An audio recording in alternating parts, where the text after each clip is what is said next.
Hello, my name is Dr. Koteshwar Rao. I have 15 years experience. My subject is physics. I completed my PhD from Jawaharlal Nehru Technical University, Hyderabad. Today, I am going to give small topic demo on lasers.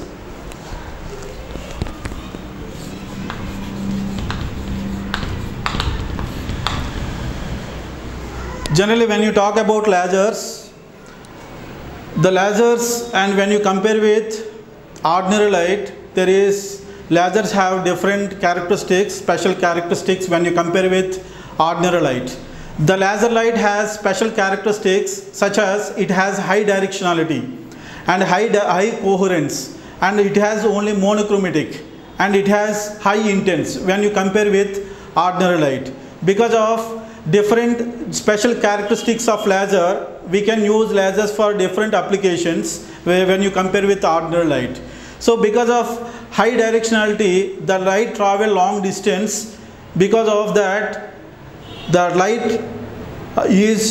laser light it is used to determine the distance between Earth and Moon because of high directionality and because of high coherence. And here, first of all, I'll explain what is the laser abbreviation. Laser acronym for light amplification by stimulated emission of radiation. LASER. L stands for light. A stands for amplification. S stands for stimulated.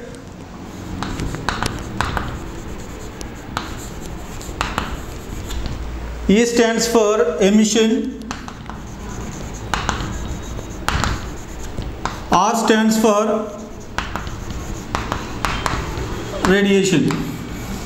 So the light amplification by stimulated emission of radiation. Light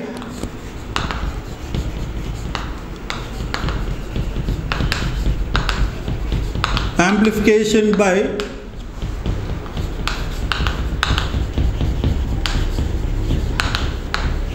stimulated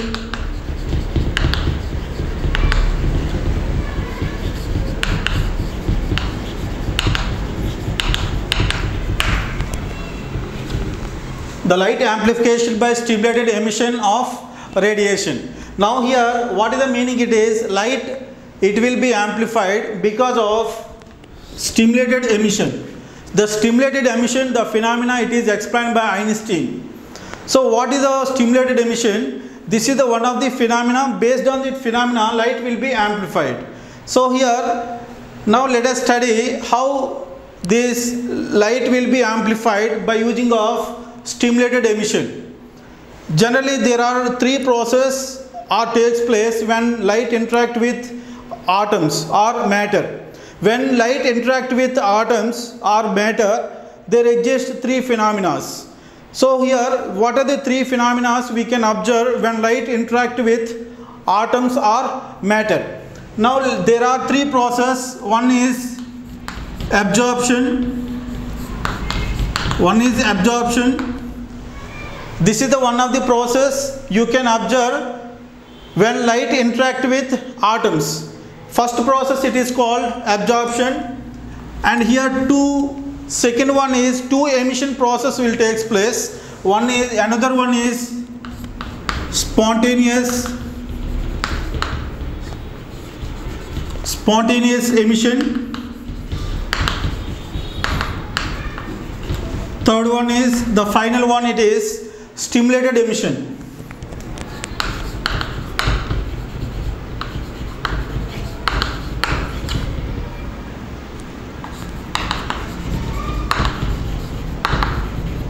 So the first one is absorption and spontaneous emission and stimulated emission.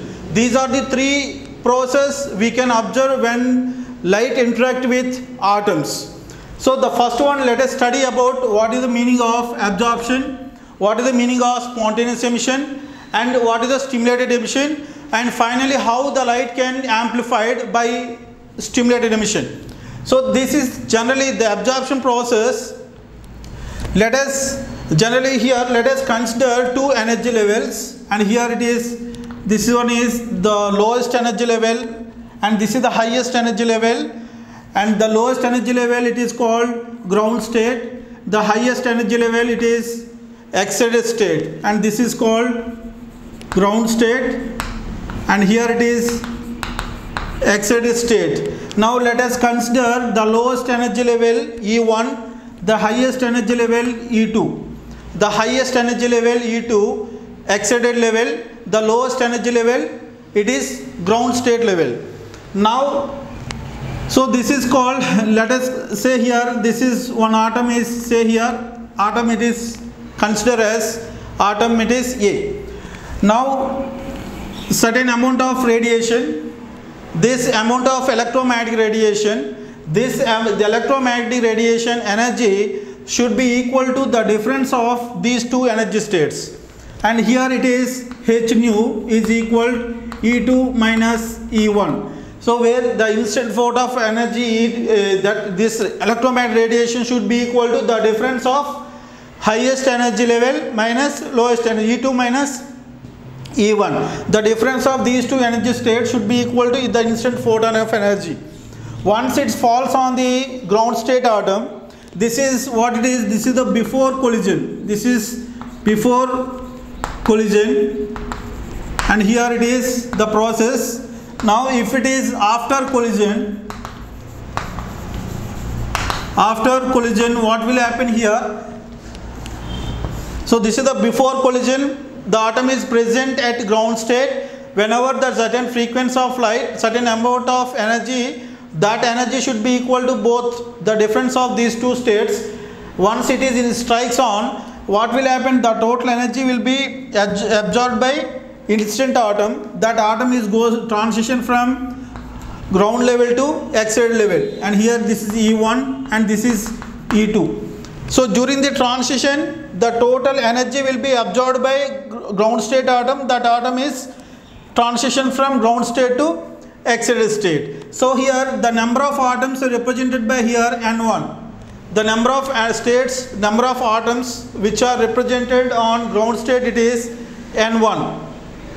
And here the number of atoms which are present at excited state depends on number of atoms in ground state as well as density of photon. And that means here after collision, this is the rate of absorption,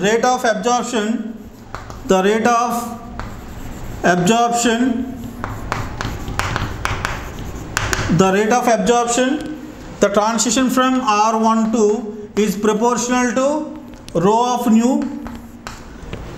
nu and number of atoms which are present in ground state. Now here the spontaneous emission. In this spontaneous means on its own emission. On its own emission means there is no external photon is required. So that emission it is called spontaneous emission. Let us consider here two energy states. The highest energy state it is excited state, as I told you here. The lowest energy state it is E1 ground state, highest energy state it is E2. Now I consider as two energy states, same here it is ground state and this is excited state, this is E1 and this is E2. And here once the atom is excited from ground state to excited state, where the atom is present at here only 10 power minus 8 seconds. 10 power minus 8 seconds. That is called lifetime period of atom, and where tau is equal to lifetime period of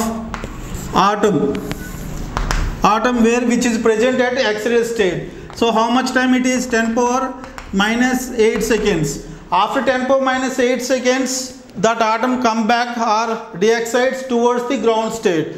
So here this is after 10 power minus 8 seconds, what will happen here? That atom comes.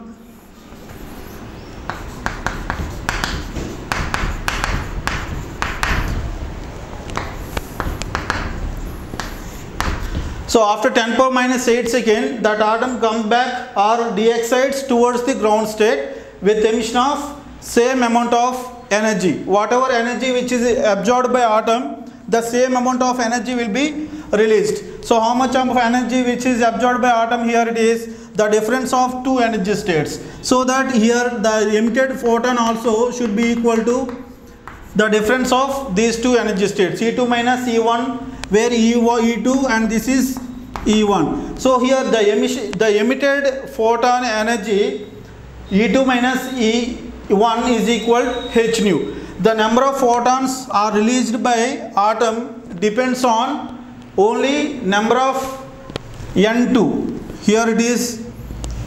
So R21 is proportional to N2. The N2 means here the number of atoms which are present at X-ray state, where N1 is the, where here N1, here N1 is number of atoms at E1, and here N2 means here number of atoms in E2, and here, so this is the rate of emission rate depends on N2, number of atoms which are present at X-ray state, and here number of atoms in E2. Now let us see the final. It is already what we discussed here. Light will be amplified by stimulated emission. Light will be amplified by stimulated, not spontaneous. Spontaneous, then generally we got only one photon is released. But in this case, light will be amplified by stimulated emission. Now here how we can see light amplified by stimulated emission. The stimulated means the external photon is required in order to stimulate one more photon, one more atom. So here this is, let us consider two energy states. Say here it is E1 and E2, E1 and E2. This is the lowest energy state E1, highest energy state E2, and here E1 and E2.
Okay, so in this stimulated emission, what it is? Spontaneous emission, it is random emission, it is ordinary light.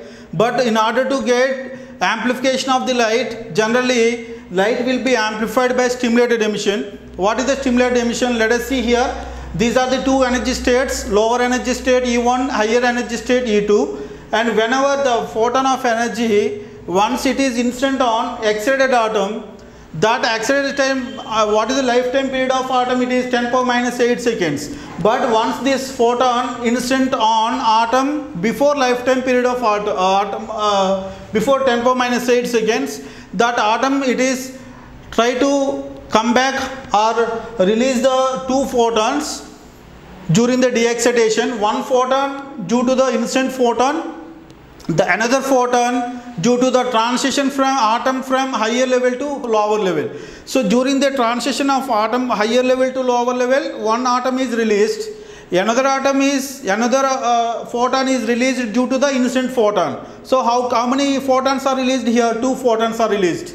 Again these two photons incident on two atoms which are present at excited atom, excited state. During the transition of those two atoms, how many photons can release? 4 photons. Again these 4 photons incident on 4 atoms, then 8 photons. So the multiplication factor we can get, and here these all photons are coming back from 50% and 100% reflector. You will get multiple photons are released, and those are amplified. Because of that laser output you will get because of the optical resonator generally we can use.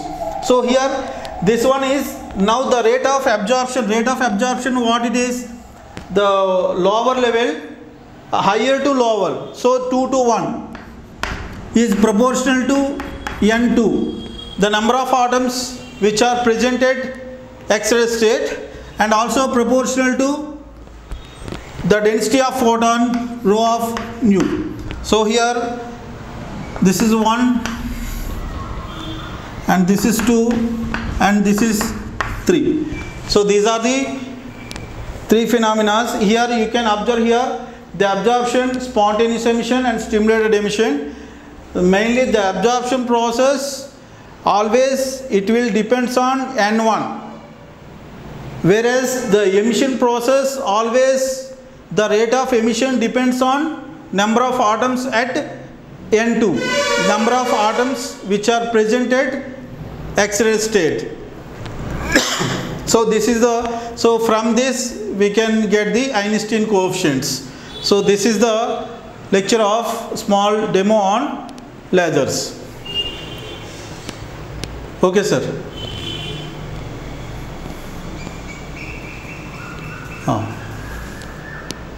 Okay.